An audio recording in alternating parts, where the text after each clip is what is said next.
semuanya, perkenalkan saya Dwi Wahyuni Tias. Di sini saya akan menjelaskan mengenai teori-teori dan bukti masuknya Islam di Indonesia. Pada gambar pertama ini merupakan peta rute penyebaran Islam di Indonesia. Penyebaran Islam di Indonesia melalui jalur perdagangan yang ada di Selat Malaka. Selanjutnya yakni gambar peta daerah pengaruh Islam pada abad ke-16. Pada abad ke-16, pengaruh Islam masih terbatas di sepanjang pesisir Sumatera, utara Jawa, sebagian Kalimantan, Sulawesi, Ternate Tidore, dan beberapa wilayah Maluku bagian selatan. Berikut merupakan peta daerah pengaruh Islam pada abad ke-18. Pada abad ke-18, pengaruh Islam sudah mulai masuk ke pedalaman meliputi hampir seluruh Sumatera, Jawa, Nusa Tenggara, Kalimantan, Sulawesi, dan Kepulauan Maluku. Selanjutnya adalah gambar peta daerah pengaruh Islam pada abad ke-20. Pada abad ke-20, hampir seluruh wilayah Kepulauan Indonesia telah mendapat pengaruh Islam, meskipun penduduk Papua baru sedikit yang menganut agama Islam. Berikut teori masuknya Islam ke Indonesia. Ada teori Gujarat, teori Persia, dan teori Arab atau Mekah. Ini merupakan gambar peta jejak masuknya Islam ke Indonesia. Menurut teori Gujarat, masuknya Islam bukanlah dari orang Arab langsung, melainkan para pedagang Gujarat yang telah memeluk Islam dan berdagang ke dunia timur. Pada teori Gujarat, pendapat Pitch-Nepal kemudian didukung oleh Snokkhorn-Grunche yang menyebutkan bahwa Islam masuk ke Indonesia sekitar abad ke-13 yang dibawa oleh para pedagang Islam dari Gujarat, dan Mokweta yang berkesimpulan bahwa terdapat batu nisan impor dari Gujarat, atau setidaknya dibuat oleh orang Gujarat atau orang Indonesia yang telah belajar kaligrafi khas Gujarat. Buktinya pada batu nisan Sultan Malik As-Saleh yang wafat pada 17 Dzulhijjah 831 Hijriah atau 1297 Masehi di Pasai, Aceh. Bukti lain pada batu nisan di makam Maulana Malik Ibrahim yang wafat pada tahun 1419 di Gresik, Jawa Timur. Kedua nisan tersebut memiliki bentuk yang sama dengan batu nisan yang terdapat di Kambai, Gujarat. Selanjutnya, gambar peta jejak masuknya Islam ke Indonesia menurut teori Persia.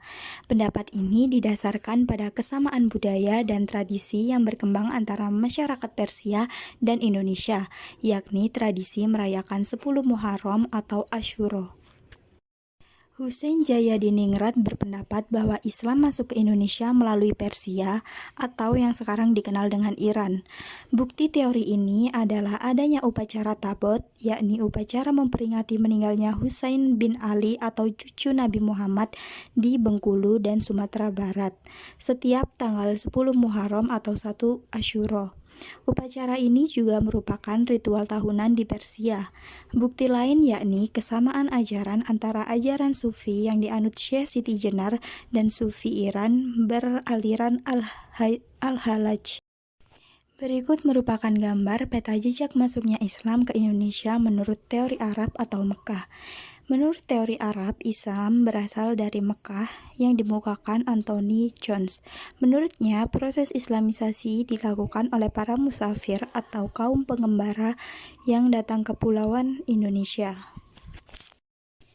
Buya Hamka mengatakan bahwa Islam berasal dari tanah kelahirannya yaitu Arab atau Mesir. Prosesnya berlangsung pada abad pertama Hijriah atau abad ke-7 Masehi. Buktinya, sebagian besar rakyat Indonesia memeluk mazhab Syafi'i, seperti yang dianut oleh penduduk Mesir dan Mekah. Bukti lain yakni ditemukannya makam Fatimah bin Maimun yang berangka 1082 dan sejumlah makam Islam di Troloyo atau wilayah Majapahit, Trowulan, Jawa Timur yang menggunakan tahun Saka bukan tahun Hijriah dengan angka Jawa kuno. Selanjutnya yakni bukti-bukti awal masuknya Islam ke Indonesia. Yang pertama pada abad ke-7 Masehi, Sumber berita Cina dari dinasti Tang yang menyebutkan adanya serangan orang-orang Tasih atau orang Arab dan Persia pada tahun 674 Masehi terhadap kerajaan Holing atau Kalingga. Kemudian yang kedua, pada abad ke-8 Masehi, sumber berita Arab yang menyatakan bahwa pedagang Arab yang beragama Islam mengadakan kegiatan perdagangan di Sriwijaya termasuk Selat Malaka. Kemudian yang ketiga, pada abad ke-11 Masehi ditemukannya nisan Fatimah binti Maimun di Leran dekat Gresik tahun 1082 Masehi. Kemudian, pada abad ke-13 Masehi, sumber berita Marco Polo, seorang musafir dari Venesia, Italia pada tahun 1292, dalam perjalanannya dari Cina ke Persia, ia singgah di Perlak, Aceh. Ia bertemu dengan penduduk yang beragama Islam dan banyak pedagang dari Gujarat, India, yang giat menyebarkan agama Islam. Adanya makam Sultan Malik As-Saleh atau Raja Kerajaan Samudra Pasai pada tahun 1297. Kemudian pada abad ke-14 Masehi, sumber berita dari Ibnu Battuta, seorang utusan Sultan Delhi, India, menyatakan bahwa di Sumatera terdapat kerajaan Islam. Terdapat juga kompleks makam Islam di Troloyo dengan nisan makam yang memuat angka tahun 1369 sampai 1611. Selanjutnya, pada abad ke-15 Masehi, sumber berita dari Mahuan atau musafir Cina beragama Islam mengatakan bahwa sekitar tahun 1416 telah ada pedagang Islam yang tinggal di pantai utara Pulau Jawa. Berikut merupakan tugas untuk pertemuan selanjutnya. Perhatikan gambar di atas merupakan peta sekaligus teori masuknya agama Islam ke Indonesia. Berdasarkan gambar tersebut, sebutkan salah satu teori yang menurut kalian paling tepat atau relevan tentang masuknya agama Islam ke Indonesia. Berikan bukti dan alasannya. Sekian untuk video pembelajaran kali ini. Terima kasih.